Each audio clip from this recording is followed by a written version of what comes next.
Hey, everybody, it's Scott Steen with winnersandwhiners.com coming to you with the Thursday edition of Today in Sports Betting. We're taking a look at the Fun Belt, buddy. It's Fun Belt midweek football. Man, are you excited as I am, Scott? 2 days in a row of Fun Belt football. We had football every day this week. All I'm waiting for is the MAC to come back, and then we're fully prepared for midweek football. In the MAC, I think we talked about it. We talked about it a little bit last week. The MAC is going to play nothing but midweek games for the first 3 weeks of their season. It's a dream. You know, I love the MAC, dude. The MAC is fun because you watch the game and you wonder how half the people are in D1, and then you see the quarterbacks making passes, and you go, I'm pretty sure I can make that throw. Hey, speaking of terrible football teams, and Akron certainly was one last year. They were one of our favorite fades. But an oldie but a goodie for favorite fades is back. You know who's back this weekend, Scott? This weekend? Yeah. Umass. Umass, baby. You got the Minutemen back. Got the Minutemen. And You know why they're called that? It's because it takes them a minute to give up a touchdown. Yeah, that's it. Because the people score a point a minute against them. Something like that. Oh yeah, and they're playing an option team. I'm sure that's going to go really well for them. Yes, nothing says disciplined defense like the Minutemen. Mm-hmm. They're so good they got kicked out of what the hell were they in? Were CUSA? Independent. They are this year. No, I'm saying I thought they went from independent to FCS. To what? Are they still FBS? I thought they got demoted. I don't think that's a thing. I thought they just decided we can't afford it in the budget. I thought they were moving to FCS. That's why I didn't expect to. I thought they were. Okay, well now I want to know. I thought they just went from conference to independent this season. No, they've been independent for the last couple of years. I thought they were in the like the AAC or. No, they were definitely independent last year. That's why I could have sworn that they went back to the FCS and they were just going back. That's what I thought they were doing. They have nothing by their name. When you look them up on ESPN, it'll say like they're third place in the. It might have been there were rumors of them doing it, but I don't think they actually did it. But there were some rumors after last year that the team was so bad. They were going to nothing besides their name. I hate it when you click on something and then all of a sudden an ad pops up and then you got sound and stuff. So yeah, that's really annoying. Yeah, it's really annoying. You know how many games UMass is playing this year? Hopefully it's more than North Dakota State. It's not. It's one? It's one. Okay. They're coming out of retirement just to play Georgia Southern. I'm assuming they'll be in one of those independent fill spots where they're going to be getting random games throughout the year as soon as another team cancels because of COVID. Like they'll be the substitute substitute opponent kind of thing. I have to assume that'll be the case. You could be right. So I guess I just mentally thought that UMass should go to FCS because they were so bad in FBS. But I guess they decided to stick with it. Good for us. I'm not going to complain about it. I could get behind some. UMass is an independent, Scott. I knew for a fact they were an independent. I just thought they went back to FCS. No, but they should have maybe considered it. But okay, fair enough. So there you go. Yeah. All right. So, I thought they were going to FCS, but apparently those were just rumors, and they ended up hanging tough. Okay. Yeah, you're right. So, yeah, good times. I bet we'll be talking about that tomorrow. I'm guessing one of us. I'm sure you're going to bring it up. I might have a play against UMass, so we'll see what happens. I know you're not going to have a play on UMass. So. I'm not. No, that's not going to happen. But tonight, Scott, we've got we've drifted a little bit, and I blame myself. We've got Georgia State, and we got Arkansas State. Arkansas State 3.5-point favorites. That's dropped a little bit. From 5, 71.5 is the total here, Scott. You got a take on this one? So I know money's come in on the over, money's come in on the dog. I don't want to sound too, I don't want to say predictable, but I like the over and I like the dog in this spot. Simply put, Arkansas State, I saw them play against this Georgia State team last year. I know that they have a different quarterback now, and you're not a big fan of him, but we'll get into that in a little bit. Georgia State scored 50-plus in that game last year. And Arkansas State might be a lot of things, but it is not good defensively. From what I've seen from Georgia State, they lost a very tough game to Lafayette, even though I know Lafayette lost yesterday to a very good Coastal team that we talked about. Mm-hmm. But they were still ranked. Georgia State lost in overtime, and they probably should have won that game as they were up double digits in the second half. Then they ended up playing East Carolina. East Carolina's not very good. They scored 49 points. That looked really good offensively. And they play Arkansas State, whose defense has been very underwhelming. I simply think that Georgia State should be able to do enough to keep this game close. And I think they got a real shot to win the game outright, especially after they won last year's meeting by double digits. I know Arkansas State has two quarterbacks that are both good, in Bonner and Hatcher. They're both good. But I do think that Coates on the ground and Georgia State's ability to showcase a lot of balance offensively. They're averaging 217 passing yards and 235 rushing yards. I really like the balance of that team. And I think that team, after a lot of years in the basement of the Fun Belt, I actually think they're kind of building something there. Not anything, of course, that's worth, talking about from a general mainstream purpose. But when they beat Tennessee last year, it kind of opened some eyes. And I actually think they have a pretty good football coach down there. I think they're actually building something there. I do like Blake Anderson from Arkansas State, but I do think Georgia State is the slightly better team. I know we disagree about that, but I'll lean to Georgia State plus the points. And in the Fun Belt, can you really bet an under in the Fun Belt? It doesn't seem like it doesn't seem like a path for long-term victory. It worked yesterday when you had 3 points in the final 12 minutes of the game. That was brutal, by the way. That was our free play of the day yesterday. It looked like it was coasting, and then they had 3 points in the last 12 minutes. Yeah, it felt really good there at 54 with 12 minutes left, but it didn't work out. On the plus side, I did have Coastal plus we both loved Coastal. Yeah, I capped it. That was a premium play. I capped it at plus 7.5 and ended up going plus 9. And you and I there, Scott, you imagine you did the same thing I did yesterday and watched the smart money just pound Lafayette all day long. All I know is I had the game on briefly. I saw Coastal score on basically the first drive, and it was tied after about a quarter and a half. And I'm like, okay, Coastal's going to cover, and they're probably going to win. And that's what happened. Yeah, they did their thing, man. And here's the thing about this Arkansas State defense, Scott. They haven't been healthy. They've had guys out with injuries. They've had guys out with COVID, and for the first time all season, they are at full strength. And I'm kind of anxious to see what they're going to do when it comes to being able to shut down this Georgia State attack. Again, I know we talked about I am not a fan of Cornelius. A good running quarterback. Fun fact, by the way, Georgia State's the only team that I can remember that has 2 Corneliuses on the roster. Okay. They have 2. Fun fact. That's usually one more than you need, wouldn't you think? It's usually 2 more than you need. I don't think I've ever seen a good football player. His first name was Cornelius, but I'm trying to think of another Cornelius. I can't. I can't come up with it. This kid Forrest Merrill. He's a stud there. Yeah, in the middle of that Arkansas State line. He's got a chance to play on Sundays. Probably, certainly going to go to camp with somebody. Probably a mid-round pick, maybe a late-round pick. Something. Yeah, I could see him a 5 to 7. Yeah, I see that. Day 3 pick kind of thing. But so I always preach. There's one thing I preach, Scott, and it's if you have 2 quarterbacks, you don't have any quarterbacks. Well, you like both of their quarterbacks, so that means you like Arkansas State's quarterback. Yeah, that's not the case with this Arkansas State team. When Logan Bonner went down last year after 4 games, Hatcher stepped in and did a very nice job. So they really kind of they split reps for the most part. Bonner probably gets 60%, while Hatcher gets about 40%. They both had some success.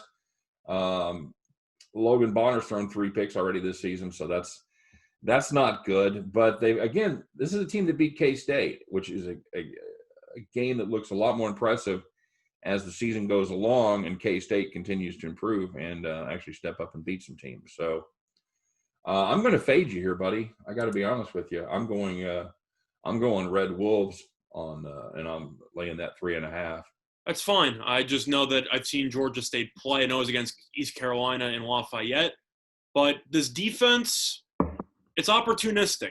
They give up yards, but they are pretty good at forcing turnovers. And I do think that Bonner has been his Achilles heel up to this point, has been turnovers. And I think that with Georgia State running the ball, stuff like that, I do think that Georgia State should win the turnover battle. And I think that these two teams are, I think you'll agree, I think they're somewhat even. Yeah, you don't really know. You don't know with all the people coming back for Arkansas. The Red Wolves don't run the ball as well, and Georgia State doesn't pass the ball as well. So on the offensive side, I think they're pretty even. I wouldn't give the nod to the Georgia State defense, although I really want to see how this unit plays as an entire unit, because they've got some players. So we're saying that these two teams in the Sun Belt are close in proximity in terms of talent, etc. So for that reason, I think that whichever team wins the turnover battle should have a great chance to win the game. Yeah. And I think that Georgia State, I think you'll agree with me, should have less turnovers than Arkansas State in this game. Yeah, I mean, I see why you say that. Just my opinion. I think that they're going to run the ball, coach a good running back, and Georgia State not afraid to jump some routes, and that's been Bonner's weakness. So do you think Bonner's better than Hatcher, by the way? Or do you think Hatcher's better than Bonner? Not that it really matters because they chop anyway, but I don't know how long it's sustainable to keep two quarterbacks together when one of them's throwing picks and the other one isn't. I would have told you Logan Bonner was a far superior quarterback, but Hatcher's having a nice season. He's not as accurate, but he doesn't make as many mistakes. So, Bonner's got that gunslinger mentality where he'll try to fit it into any window. Yeah, and I think that usually works out, but I do think that that will lead to some issues in this game. Mostly success, but it might just take one or two mistakes in a game that should feature probably around 80 points. So you think this one's going over? Yeah. Okay. All right. I would take the over. All right. Well, I do have a play on the total for my premium. I think that's the reason why we both agree on that. We think both offenses against these defenses should do well overall, but since you're going to be scoring on most possessions, all it takes is one or two turnovers, and that's really all you need. Yeah, it's almost like a tennis match at that point. Whoever doesn't hold serve. So that happened in the Alabama-Ole Miss game. It wasn't even a matter of a turnover, but Ole Miss botched a snap and had to settle for a field goal, and you just knew once they couldn't match Bama's touchdown streak, the game was over. So did you watch that game last night? Yes, I watched, I'd say, about half of it. I think a huge turning point in that game was when the interception that Lewis threw. When they went for it on fourth down at their own 25. Oh, I love that. I love that play. And it kept that drive going. That was the first drive after halftime, and they were able to sustain that drive, turn that into an 8.5-minute drive where they scored a touchdown, and that pretty much, for me, was the game. They're aggressive. I respect it. I do too. It's you see more and more coaches going to it. Of course, it's only on 4th and inches and 4th and 1 type of stuff. They're not going to go crazy with it, but they're getting there. They're getting there. Belichick was there about 15 years ago when the game against Peyton Manning when he was short of his own 30-yard line. The Kevin Falk play. It doesn't always work. No, but apparently Belichick was 15 years ahead of the curve. Apparently. Well, there is one coach that was 15 years ahead of the curve. We talk about him every time we're on the show. I'm just saying, for the NFL and for college, it's just you see it more and more, and then you still have Anthony Lynn punting on 4th and 1. Well, he had meetings with Belichick. He actually got to talk to Belichick. I'm just saying, you have all these coaches who start going for it, and then you have the Anthony Lynns who keep punting on 4th and 1, and they keep losing games. I don't agree with playing not to lose. Yeah, I feel the same way. I think that's absolutely ridiculous. But you know what? That's the way it goes. Yeah. But anyway, for the game, I'll lean to the over and I'll lean to Georgia State. Good. Kevin Kelly, by the way, is the coach's name. I can never remember his name. I can only remember his school. The guy that nobody's ever heard of that's revolutionized the game of football.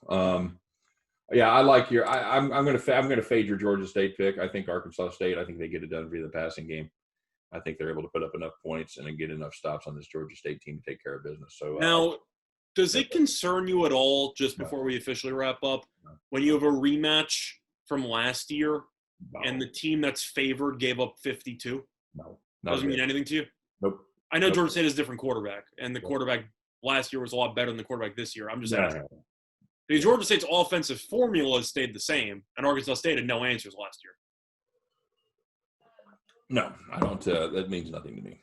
I don't think it should. I'm just asking for the sake of discussion. Nope.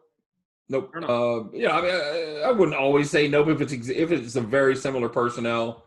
Maybe something you take a look at. But when you've changed, when you've made a lot of changes, especially a big change like that at quarterback, which is a crucial position for a. That's kind of the only change. The rest of the unit's pretty much still there, but that's a big change, of course. It's like saying well, it's the same Dodgers team except Kershaw is starting. It makes a difference. Mm. So no, that means nothing to me. Nothing. Fair enough. Red Wolves all the way, buddy. Cool. All right. Hey man, that's a football show for today, and I enjoy these games. I'll be watching this game. If I see a total over 70, I'll go out of my way to watch a game. Yeah. I'm a fan of points. That's my weakness. My weakness is points. You say weakness? No, my weakness.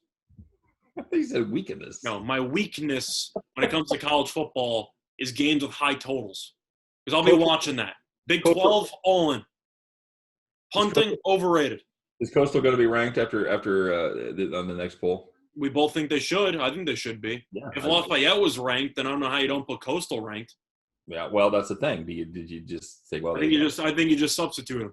You just tell Lafayette you're not ranked. Coastal, congratulations, you just took the ranking. I got a feeling they won't be, but I think they absolutely should be. I think they'll be number 25.